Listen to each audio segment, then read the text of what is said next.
I find it very powerful. I think that you sometimes forget that our forces are just ordinary people, and they do have lives out with what they do professionally, and they do come up against quite a lot of difficult situations, and yeah, it was actually quite moving.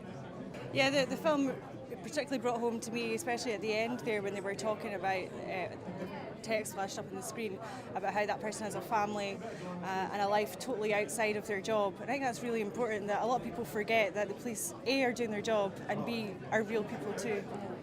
Well, it's really visual. You know, the message is right there. You don't have to read anything. You don't have to absorb it. It's just right there. It's in your face. And yeah, I think it's an excellent medium to use.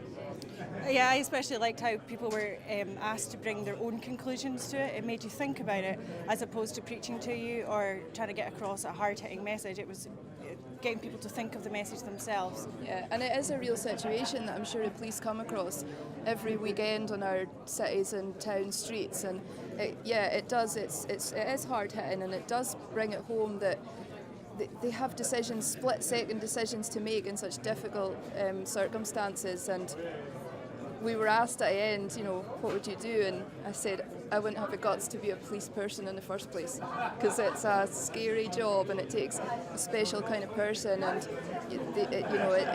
they deserve our respect.